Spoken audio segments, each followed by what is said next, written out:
We're rolling. This is it. This is episode 428 of No Laugh Track Podcast. I am Justin Severson, the host. I am here with the headliner this week at Acme. Zach Martina is back. I'm back. We've already hit September. I don't know how the hell we're already in September. Just September, though. It's basically still August. It's August 33rd right now. And so just 13 months ago, I believe you were here in July of 2020. That was kind of a strange time of in the middle of the pandemic. I think it was right when... I don't even know how to describe what position. What I would say the Midwest was just starting to lift restrictions. Yeah. So like everybody was at a certain percentage for capacity, and it was the first time that I had gotten out. You speak as if times were like they're just as weird now. Yeah. Could you ever imagine that this world, this country, what have you, whatever it is that you want to, world, country, would be so divided over a fucking piece of cloth over your face? Just masks? It blows me away. It's not political. You can make it political if you want. But everybody gets so crazy about Halloween or New Year's Eve or Mardi Gras with their little masquerade balls and just wants to be someone else. Why wouldn't you just wear the goddamn mask? We all live in this community, this universe we grew up watching Marvel Universe and now the DC Universe, and all these superheroes have masks on and they have secret identities. And now we have masks and we can have secret identities and just go around being vigilantes in the grocery store. No one can find you. Dude, I cannot believe how divided we are over this shit. I'm sorry. I didn't expect for that to happen, but that really triggered something in me. My youngest daughter just turned 2, so they have, those landmark doctor appointments, right? Mm-hmm. 1, 1.5, 2, whatever. 13, I think, is the next one. So we went and did that the other night, and we walk into a clinic in Minnesota. Of course, they do have a policy where you absolutely have to have a mask on. And it was really sunny at that time of day, so I still had my sunglasses on. Yeah, like I could be anybody at that point. Like that's what the Unabomber, that was his outfit back 15, 20 years ago or whatever. It was a mask with sunglasses. If I just had a hoodie pulled up, it would be completely... Well, that's what I have to do. But before I say why you said you had to take her to the clinic. I'm glad everything is fine. But whenever someone refers to a doctor's office as a clinic, it just automatically makes me think it's a sexually transmitted disease. Anytime someone says clinic, it's like they're getting. It's not a vaccination. It is a shot. It is a reactive thing. They are not being proactive here. They did it. They made a mistake, and they're gonna get it fixed at the clinic. Doctor's proactive, clinic's reactive. Well, fine. She went to Sturgis, and she didn't get COVID, but she did get an STD. Yeah, well, it's crazy how fast these kids are maturing these days. Yeah.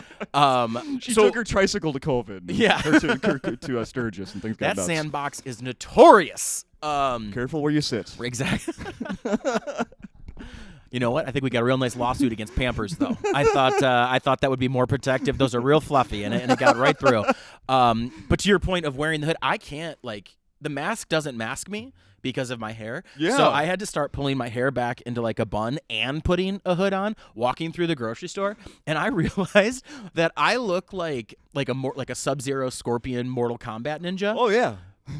But who just stopped getting ready for the tournament. Like I'm no longer trying to get ready to fight. I'm just like, oh, I have ice powers. Good, my Ben and Jerry's won't melt. Do you know what I mean? Like that's where I am at right now. No, 15 years ago you were peaking. Now you're the coach. Yeah. I still got the outfit. I know technically what you're supposed to do. I can't show you. I got a few pretty good videos that'll show you a nice back fist and a throat punch, but I can't outdo it because I have 4 clogged arteries up in my heart. As the Ben and Jerry's is just stuck in my beard. We've talked about STDs, and that was a very sexual slurping noise too. It was. Inadvertently, that's what this episode is becoming, and I'm thrilled about it. Yeah, absolutely. In fact, I'm still picturing myself walking into that clinic, like under yours, the way you described it. We're bringing her in for it. Yeah. This is really shameful. You are gonna have to test for more than just how much she weighs. It's oh my God. She's fine. Everything's fine. That's great. She's healthy and happy. I'm glad you were a good sport about that because I wasn't obviously referring to your child as an individual, but sometimes if a parent If a child is mentioned in front of a parent, they just assume it's their child, and they get bent out of shape. And it's like, you're pretty insecure about the job you're doing, aren't you? Oh, you're sure. messing up. Yes. Yep. 100%. I don't like I have 2 girls. They're 10 and 8 now. And I love them very much. I realize I don't like a lot of other people's kids. And 9 times out of 10, if I don't like the kid, I detest their parents. It's just a matter of like how they're being raised. Like, just teach your kid to say fucking please and thank you. Yeah. That's it. But, well, I will, I'm hoping, so my oldest daughter is 15, and she asked me for a couple favors just in the last week. And not once, text and verbally right to my face, is not throwing a please in. And I'm like, honey, you know I'm going to say yes. So that's probably why you're skipping all the politeness to these questions. But I hope you're still including that with other people, and I would appreciate that as well. I mean, it just makes a huge difference. I've got the same thing. I want to ask you about that 15-year-old because mine are 10 and 8, and I know that those hormones and puberty are coming into play, and I'm terrified. But as far as the please and thank you goes, when we go to restaurants, my oldest, she's wonderful. May I please have such and such? Thank you. And my youngest will just be like, you know, I'll just take a grilled cheese with some applesauce, and I will just look, and the server's already gone, and she's like, I know. And then the server comes back with her grilled cheese and applesauce, and she overdoes the thank you because she knows she missed it. She goes, oh my gosh, thank you so much. This looks really yummy. And it's just like just a complete overcompensation. And I kind of want her to stop saying please altogether because those are the best moments in the world where she's just trying to dig out of that hole. Yes. Yeah. Right. Here, I have a tip that she could use to really suck up after the mistake. Most of this just happened when we were out to dinner somewhere. It was. I don't think it was a make good. I think my daughter was just being sincere. But she complimented the woman, the server, on her fingernails. Oh my God. Buddy, they could have been. I'm surprised we didn't get our meal for free. I'm with you 100%. I teach my kids all the time. I'm like, if you have something nice to say to somebody, if you are genuinely admiring something about their attitude or what they're wearing or how their hair's done or whatever, tell them. Because 9 times out of 10 during the day, they are getting just berated. It doesn't have to be a server. It can be anyone. Sure. So the other day, I was trying to instill that by leading right example. We're at this sushi restaurant, and this busboy, I mean, he had the nicest eyes I've ever seen in my life. I was lost in them. I was adrift at sea. I was with Jack and Rose on that fucking door after the Titanic went down, and if the last thing I saw were his baby blues, I would have died a happy man. They were perfect. And I'm like, I got to tell this kid, but I was getting over that shit my dad instilled in me growing up. Like, you can't give a man a compliment like that. You can't do it. And I was like, no, he deserves it. And I'm going through this argument in my head. Meanwhile, my kids are like, why isn't he talking? Yeah, why are his eyes doing that back and forth thing? Dad. So I get the courage up and I go, man, I got to tell you, and I know this is going to sound unusual, but your eyes are just on point. They're just, you have wonderful eyes. And he looked at me and he goes, I cannot tell you how much that means to me. I have had the hardest day, and this was a perfect way to end it. And I was like, you see, girls? You see? That's why you give compliments. We just made his day. We stopped him from going on a killing spree. That's all it took. It's just telling him how nice his eyes were. Just always give the compliments, man. And then he went home and he's like, some gay dude hit on me and thinks I they wouldn't refer to me as a gay dude. They would clearly refer to me as a bear. I have a very specific niche in the gay community. I found out I am a bear. And I fully admit that but any of those like out of nowhere compliments, they don't get that from me. I'm not the one that speaks up to do that. They get that from their stepmom. Ashley's very good at doing that. She always, I love your hair, I love your curls, I love your glasses, I love your sweatshirt. So, it just goes such a long way. Because in just the world, I mean, especially these days, it's just nothing but negative. Yeah. And so just to have that little, ray of hope. Just that nice little thing. It's enough to fuel you for a day or two. Absolutely. So I love that we're talking about this kid stuff, and I want to keep that going and tie it into you are no longer doing the podcast that we discussed that you were doing a year ago at this time. No. Immorally Speaking. Yep. Is come to an end. Yeah, I was editing that, and I hope everybody really enjoys the sound of my voice, whether it be at a live show. Come out this weekend, Thursday, Friday, Saturday. We got 5 shows left. It's going to be great. Come out and enjoy the show. Listen to my voice, but I could not take listening to my voice. I couldn't do it. So I was like, we got to stop, buddy. I can't. That's what happened? Yeah, I just couldn't handle listening to it anymore. You didn't Try to talk your buddy into doing the editing? I love him. Gold Chris Schlichting. Yeah. Wonderful fella, super great comedian out of Iowa, but I don't think I'm out of place by saying he is not technologically savvy or gifted. Okay. That wasn't going to work out. So Okay. I was just like, I can't, man. So Fair enough. So you're doing a new one now. I've listened to all of the episodes. Really? All 3. So there's Thank not that you. many. Yeah, there's a new one coming out here soon. How soon? Tomorrow? Tomorrow? Probably? Yeah. I'm being Okay. a little lax on it, but it's called I Learned It From You.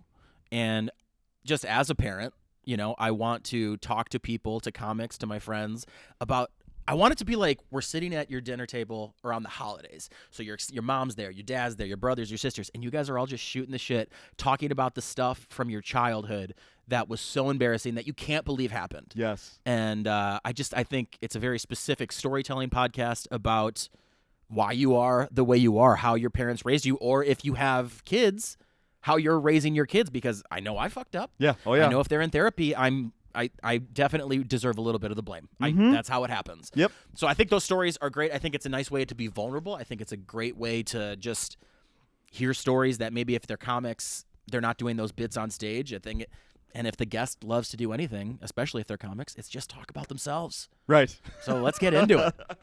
I am loving it so far. Thanks, man. So I'm legitimately interested when the next one's coming out because I'm a fan and I've subscribed. I don't know if it's for people that don't have kids, but if you have parents, everybody has parents at some point. Yeah, exactly. That was my whole vibe with it. Like, you all have stories from your childhood. Yes. Whether it was your parents, if your grandparents raised you, your uncle, whoever your role models were growing up. Yes. They made mistakes. So the first episode, Mm-hmm. your guest, I don't remember his name. Jeff Sheen. Jeff, yes. Jeff. Originally out of Michigan, then he jumped to Chicago. He's now in New York. He just put out, he's got a Dry Bar special coming out. He's one of the funniest dudes out there. Check out Jeff Sheen. Yes, I looked him up. That's right. Dry Bar. He talked about, and I'm like, so I have 15, 13, and just turned 2, Mm-hmm. and the 2-year-old is sleeping in the bed with, well, it would be with us, except I bailed. Yeah. And I don't stay in that bed anymore. And I worry about what that's going to lead to, what it's already led to. And your first guest, Jeff, confessed Yeah. on your podcast that he I did learned that. it from you exclusive. Holy crap. He did that till he was 10. Yeah, I mean, if I would be lying if I didn't say I did it probably until I was 7 or 8, but I do remember my parents started making me sleep on the floor. Yeah. And then I stopped on my own accord. You guys should definitely listen to that episode with Jeff, because how he stopped is it's a great story.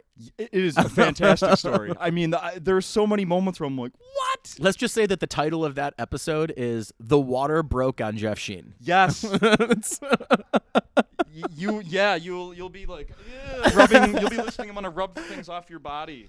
That fantastic episode. Those stories are amazing. You do now. You're doing a thing, confessionals. You're calling them. Yeah, just up top. Yeah, I want to be beginning of the better at interviews. So I want to try. I'm trying to make it more about the guest, and then I'll just share a little something up top before I plug my dates and whatever. But if I do it that way, then at least I can make the entire interview about them and not interject as many hosts do. Like, here's my experience, and I just want to make it about them so they can have a good time and feel special. Because that's what a parent's supposed to do, is make their folks feel special, right? Each guest is a child. At any cost. Yeah. At any cost. Clearly. Well, I love the one that you did about your dad and your bike. Oh, yeah. Man, people, I was thinking the second episode. I think if I so, remember yeah. correctly. And we don't even need to spoil it. Just, there's that whole thing about It's right up top. Yeah. Just go there and listen to it. It's fantastic. It's Zach's dad had a unique way of teaching a lesson. He sure did. That not everybody does. My dad was very, very aware of the 8th Amendment that bars any cruel and unusual punishment. But he said, they're my kids, God damn it. And I will do it any way I please. We rarely got grounded, but I do specifically remember an aroma when I got disciplined, and I think it was because my dad would go ripped to the high heavens and then come back after he had gotten creative and, punished us. He would just be like, oh, I'm going to teach him a lesson, and they won't forget. And I put my bike away after that. I bet you did. I bet you did. Also, and this is maybe you were not expecting this compliment about that podcast. Great theme song. Very catchy. Pulls Buddy, you in right away. Oh man, that is Brad Goff recorded it, and then another buddy of mine who's a member of one of my favorite bands out there, he wrote it for me, and we just kind of went with the Randy Newman Toy Story theme. Yes. Kind of took like basic tropes of childhood and darkened them up a little bit. And I listened to a lot of podcasts, but Pen Pals with Rory Scovel and Daniel Van Kirk, and Dumb People Town with the Sklar's. Love it. Their theme songs are just fire. You Made It Weird's got a great one. Yeah. I was like, I need to have a theme song. It's Dumb People Town. Exactly. And I just needed to have a theme song that could hold up to it. And I mean, it's real catchy. Yeah, it's very catchy. It's very catchy. Good job. Good job. Oh, I have a thing I found online. I'm going to go through some of this list with you. Okay. I think you will enjoy this. This has to do with keeping secrets from kids. Okay. Right? This is a list. We don't. I know. Yeah. I know. Well, let's refresh people. People don't remember that. You and your wife are very open about stuff with the kids. Uh-huh. Swearing, as you discussed the last time you were here with me. If they can, what was it? 2 different ways They to can use give me it? 2 synonyms and the definition. They can say it all they want. Yeah, all the way to fuck to Yep. anything. Just don't sound stupid. Yeah. Love Use it in the right context. Uh-huh. You can get a longer description of that in the last Yeah. episode that Zach did with me here, which was 382, if I didn't say that already. But we're going to look up this list I have. So this is 11 secrets you should always, Zach, keep from your kids. Who's the author? Someone writing for Reader's Digest, so you'll probably disagree with most of But these. they just went anonymous. What a fucking coward. No, it's someone. 11 things you should all... No, her name. It's a woman. Her name is Morgan Kudalow, updated June 7th, 2021. Listen, I'm Morgan giving her full credit. Kudalow, I haven't heard these yet, and I'm looking forward to hearing them, but I firmly believe that if you're keeping secrets from your kids, they're not going to talk to you when they're fucking adults. Fuck you, Morgan. I didn't mean that. That was aggressive, but, sometimes I just say things. I shoot from the hip. I listen to my heart, and it's hard not to listen to because I have clogged arteries, and it beats a little louder, so you can't help but hear it. All right. When you become a parent, it's important to be open with your kids, even though it may get annoying when they ask you 500 questions a day. It's important to answer them honestly because that is a large part of how they learn and grow. But some things, Zach, according to Morgan, are better left unsaid. Keep those secrets from your kids to help them grow with good role models. Interesting. Let's hear these. All right. Number 1. I'm going to dispute every single one of them. Number 1. How much you love junk food. What kid? What? Is that what this list is? What kid is saying, I love junk food? And they're like, well, you're just going to tell them you don't too? I don't understand that. Your kids' eating habits often reflect their parents, but even moms and dads like to take a break to open a bag of greasy potato chips. However, you want to teach your kids the importance of a healthy diet. I'm furious. I don't know what I've been speaking so fast. I feel like I'm shooting from the hip, and we're doing it, and I'm left speechless. That is not a thing a parent should have to worry about. Do you want to look Morgan up on social media? I want to hear the rest of these fucking 10 first. All right, here we go. There's no way she's been disbarred or she's lost her medical license or anything because of cockamamie attitude like that. Yeah, I said cockamamie because I'm a dad. Number 2. Don't tell them it'll be okay if they don't eat all of their fruits and vegetables. So don't tell them how much you love junk food, but also make sure that they eat all of the natural sugars. I mean, that seems a little hypocritical. What if they're full? What if that one last half of strawberry is going to make them projectile vomit all over your fresh cream-colored carpet? You're not getting that stain out, Morgan. That's not how math is taught anymore. And oh, God. Obviously, don't tell them something bad is going to happen if they don't eat their broccoli. You don't want to scare them. Still, it's important to teach them from a young age how vital it is to have a balanced diet. So this is all about diet. Nope. I agree with that. We're moving on. On the philosophical standpoint, Sure. I do not think fear is a great tactic to employ with your kids because then they're going to, I think, pull away from taking chances in life. But, we make our kids sit there and eat their broccoli, which isn't difficult. They enjoy our broccoli. We throw it in the air fryer. It's delicious. Throw a little salt, a little pepper, put a little olive oil in there. God, it's like a fucking treat. But you do not want to use fear. But then again, you have to. You're. If All you of these are don't- contradicting each other. If you She's don't saying, eat your broccoli, someone's going to take you out of your bed tonight. Yeah, exactly. And then also, that's 2 and 3 at the same time. Don't tell them that they can't eat all their fruits and vegetables. That tell them that they have to eat all their fruits and vegetables. And then if not, put the fear of God into them. Yeah. This is what religion is. Like, hey, don't do this thing. Something terrible is going to happen to you, and you're going to live a terrible, terrible life. Yeah, right. Yeah. You're right. You want to You're absolutely right. You want a baby put in you on prom? Eat that fucking broccoli. Are you kidding me? Do you even want to go to prom? Eat your broccoli. Yeah. I swear to God, you're going to go out for a nice meal, and you're going to get the asparagus, and you're going to eat it, and you're going to eat it all. I will be sitting 2 booths over. She's an overbearing parent. She got nothing else to do. This isn't even a good article. She's not even a good writer. Number 3, don't tell them how much it hurt to give birth to them. You don't want your child living with the guilt due to the fact that they caused you a lot of pain. In the end, it was all worth it, wasn't it? The guilt? What are they going to feel guilty about? At some point, it seems like it's happening sooner than later these days. They're like, I didn't ask to come into this world. Yeah, right. So don't tell them how bad it hurt. Don't be honest with them. What happens when, if it's a boy, they fall in love and then they meet a nice lady, or they have a baby, and then there's so much pain. Like, you need them to know what they're going through. And then a woman, when does this stop? Like, when do you start having these conversations? And if you don't have these conversations at a very young age, if you don't talk to these kids when they're young about it, when the time comes where it's like, oh, they're mentally mature enough to handle it, they're gonna be like, ew, gross, stop, mom, Yeah. don't talk to me. This woman is just. I can't. It's avoidance. Yeah. It's full on avoidance. She's terrified. Yeah. I guarantee this woman got beat with a belt when she was growing up. There were several lists I looked over for to talk to you about today, and I was like, oh, this one is the most ridiculous. I can't believe it. This one is the most ridiculous. Next one is you be sure and hide from them that you and your spouse just had a fight. Nope. And I got to tell you, and I'm going to hop in with a quick opinion Please. on this one. I'm who I am now, and I have a hard time still dealing with conflict and stuff because I never saw my parents fight. They're still together to this day. They never fought. That can't be true, but to me, they never fought. Sure. Ever.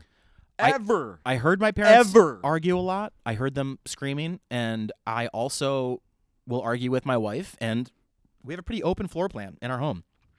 So I know that the kids hear it. Our youngest definitely tries to act as a peacemaker. If she senses even if we're play fighting, she'd be like, okay, well, here's something nice about you, and here's something nice about you, and remember that you love. I'm like, we're not fighting. Like, that's how often she's like trying to. But I think we get into the fights, and then we acknowledge that, I was wrong, or she'll acknowledge she was wrong, and we're very clear about that. But I think it's very important that they learn that fighting happens and that you can kiss and make up, because relationships, close friendships, marriages, long-lasting relationships, they're fucking hard. Yes. It's not perfect. It's not easy. Yes. And for them not to be prepared that, like, hey, listen, here's how I feel. I got to get through it. You're doing them a disservice. I completely agree. Like, this one's hitting me hard because, we have complicated relationships in my family with wife, ex-wife, Sure. Step. You have part of that situation, and it's things can get. I couldn't imagine trying to hide that stuff when there are problems. I just can't even imagine. I can't even imagine. Don't hide from them how much you despise doing housework. No one likes cleaning a sink full of dirty dishes or folding laundry, but your kids don't have to know that. An important part of them growing up is teaching them responsibility. Once they start doing chores, they will learn on their own how... Let me start over there. Once they start doing chores, they will learn on their own how miserable it can be. Let them figure it out. This article lacks any kind of substance. This is a clickbait article. I cannot believe that Reader's Digest is just... Are they that hungry for content? Why? First of all, what are you supposed... Did you grow up with Mary Poppins and you think it's all just like a real fun party? No. And you know what you learn doing the housework? We make a big list of everything that needs to get done that day or over the course of the weekend, and we assign tasks. And you know what we do? We fucking tackle it as a team, because that's what we are. Yeah. We're a family living under the same walls, working toward one common goal. Who cares if you don't I don't like doing a lot of things, but when I do them and accomplish them, I feel pretty damn good about myself. Correct. So why deprive them of that sense of accomplishment? Like, I thought we were having fun here, but like I'm getting more and more angry.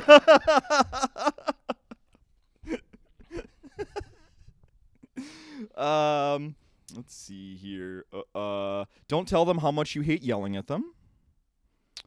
I do hate yelling at them, and I will tell them I hate yelling at them because sometimes I lose my temper because I'm a goddamn human being. And then after I've cooled down, I go up and I like, listen, I'm sorry. I shouldn't talk to you that way. I lost my cool, and that's not okay. Here's where I was coming from. I hope you understand. I do genuinely apologize. It shouldn't have been handled that way. But I think doing that, but then also telling them, hey, listen, I messed up, teaches them accountability. I think that teaches them that it's okay to have emotions, and as long as you are somewhat self-aware, you can go back and be like, listen, I made a mistake. Yeah. Accountability is key. And all of these things, by the way, she's like, don't teach your kids accountability.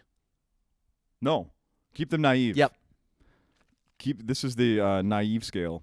Don't let them know you're having money problems. It's important to keep your child feeling like they have a normal life, even if your stress levels are through the roof trying to keep up with the bills. They might not be able to have the newest toy on the market, but you can keep them feeling loved and nurtured for no money at all. I mean, sure, but if your kid is just dying for the newest technology or the newest toy, or, you know, they're throwing a hissy fit or a temper tantrum because they can't get this cool new thing they saw in the JCPenney coupon catalog or whatever, like, are you spending enough time with your kids? Why do they need these things? Oh, yeah. Why do they need them so much? I mean, I guarantee those people, they're out there and they're the ones at a restaurant where you see the kids are on the iPad. Yeah. I can't. Mm-hmm. Ugh. Yep, I think you're right. All right, we got one more. This one's going to cheer you up. I hope it cheers me up because... we got finally, do not let them know how much of a mess your life can be sometimes. I mean, I do that too. We are an open book. Like, here's what I'm going through. I remember when my daughter... We went to the Van Gogh exhibit, the immersive Van Gogh, and it was great. It was so cool. My youngest daughter's so into that stuff. But we were there, and she's like, how did Van Gogh die? I was like, read it. And she goes, oh, so he shot himself in the chest. And I go, yeah. She goes, I didn't know that he committed suicide. And I'm like, yeah, you know what suicide is. It's a very real thing in life because the world is hard. I don't want you to get smacked in the face. Don't just we'll dip your toe in and then get you ready for the full thing. They know what, I told them what depression was. I was going through just a bout of sadness, and I made sure that they knew it wasn't their fault. It was just that my brain was wired and what I was going through. And the poor little girl, she goes, oh my God, I didn't know you had the sadness. She called it the sadness. But you know what? She didn't take it as it was her fault. She came and she asked, she goes, hey, listen, you know, there's this new Marvel show. Do you want to watch that? Or like, I'm reading this book. Do you want to talk about that? And like, she was just there, and then it helped. I didn't ask her to be. It was wonderful. And now, as a result, they're like, here's what I'm going through. Sometimes you have to like pull it out of them a little bit because they're shy and they're embarrassed because they're having feelings for the first time, especially at these young ages. Sure. But it allows you to be like, if you're vulnerable with them, if you're honest with them, if you just take any kind of accountability for what's going on in your life, they will know that it's okay for them to do that with you. And ultimately, as they're hitting puberty and their hormones are coming into play, that's what you want. You don't want them not to be like, oh, I can't talk to you about this. I can't talk to you about that. Because that's how people get fucking pregnant. Yeah. Or dead. Yeah. Or into drugs. I don't want them getting into a car with somebody who's been drinking. Do you know what I mean? They need to be able to know they can call us whenever. So I don't think you should. Yeah, I don't know. I don't agree with that either. I would like to, Reader's Digest, get at me. I would like to rebuke all of these things, and I'd like to do some editing. But I think she's wrong. I'm with you 99% there. Yeah. Sorry, Morgan. Didn't mean to call you out, but you put it out there for us. Yeah. Sorry, Morg. But you know what? Mission accomplished, Morgan, because I'm sure you just wanted to start a dialogue. You just wanted to get a conversation going. So this is crazy. You know, there actually could be some. This probably has no truth to that, but there actually could be. This is a quick little side story. My friend's uncle passed away in the last week, and this guy was how can I say this? He years ago burned rock and roll albums, like set them on fire. Oh, as if like the book burnings back in the day. Yes. Okay. Rock and roll albums. he had a church that he wanted to get attention to, and it hit the news and all this stuff. I don't know, it was like 20, 25 years ago or something. But between then and now, he told my buddy, his nephew, I just did that. I didn't really believe that we needed to burn these records. I did it for the attention. Because if I just said, hey, show up to my church, people aren't going to pay attention. But if I set these records on fire, I'm going to get everybody's attention. He should have just started an open mic. You want people to start an open mic at your church, people will start coming. And you know what? If you didn't burn those albums, you'd have some music. Always looking for more stage time. Yeah, I'll take it. That's what you hear? Yeah. It sounds like he needed an outlet. Yeah, no doubt. That's very funny. That's very funny. We've done about a half an hour. Is there anything else we should be mentioning? So obviously we mentioned your podcast. People should listen to that, subscribe. Most importantly, come here and see you do live material. Yeah. Be part of the crowd here at Acme. This is my 4th time here, and I mean the staff and the club is just so great. The audiences are awesome, and I finally am feeling like just super duper comfortable on this, like taking chances, just getting up there and throwing some darts and seeing what hits. And I think last night was a little unusual. I think we took some roads less traveled, and I just want to keep doing that the rest of the weekend. Yeah. Let's just have fun. Yeah. And I know from being an audience member that when I hear the talent talk like that it's a good show. Yeah. Yeah. Well, I had good teachers, so that's one thing I'm very fortunate for. This is all about just having fun. If I'm having fun, the crowd's gonna have fun, and that's all we can hope for. You know what? I'm gonna throw in one more question here. Yeah. This is what I think I'm gonna start throwing in at the end of a lot of these. You can answer this however any way you want. There's no wrong answer at all. I just want you to fill in the blank. And this could relate to a year into you doing comedy, or last night, or whenever. But fill in this sentence. I can't believe that blank thinks I'm funny. You can't believe who thinks you're funny.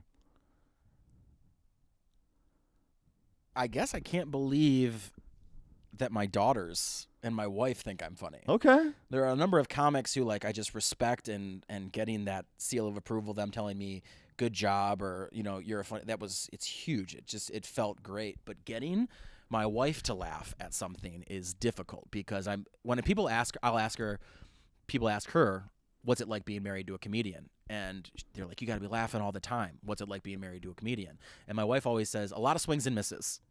So when I connect, I was like, oh, that is really funny. And I have to write it down and then try and build from those bones. And then with my kids, like I said, they're 10 and 8, and maybe the fact that I went against all 11 of those things is a result of my kids having the darkest senses of humor at their age.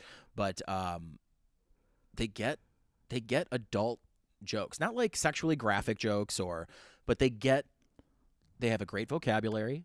They understand. You can see my 8-year-old listening when you're talking to see if she can turn a phrase. Do you know what I mean? So she's very aware of that. So when I say something, even if it is like a pretty troped dad joke, but I try and put my own spin on it and they laugh, I'm like, okay. I emceed my daughter's 4th grade graduation, and she told me after, she was just so proud. She goes, everybody came up to me and they said, you're so cool and you're so funny, because I conducted myself the way that I do on stage, and I know as a result she behaves that way, and she just has this type of confidence. So I would say that I can't believe my family thinks I'm as funny as I am, because I wouldn't be here if they didn't. That's definitely it. I mean, Wow. It all started clicking when the family came into play. I started talking about stuff that meant something to me. Yeah, they're responsible for me still going. Holy 10 years cow. in. Yeah. That's Yeah. awesome. Yeah. Wow. That was even better answer than I could have imagined. That's awesome, man. I'm glad I took a beat to think about it, because I wanted to just fire back and be like, I don't know. Yeah. Yeah. No, that's a great answer. Yeah. That's a great answer. Well, like I said, people to come see you this weekend, follow you on social media. Yeah, it's just my name, at Zach Martina, on all of them. Perfect. I love your enthusiasm. Thanks, I man. love talking to you. Let's do is this always again. fun. So many times people ask you to do podcasts, and you're like, I'm sleeping. I'm gonna go right. Yeah. No. But this one, I asked Brandon last night. I was like, "Hey, are we doing that podcast tomorrow?" And he goes, "Yeah, I want to talk to you about that." So I was super excited to come back and chat. And this is when you come to do Acme as a comedian. I genuinely look forward to the whole experience, from the hotel to the shows to the hangs after to the podcast. So everything about Acme in Minneapolis is just crown jewel, not only of the Midwest, but I would argue America. It's great, man. I mean, you heard it here. Yeah. Thank you, Zach. Of course. Thank you. Boom. That was awesome.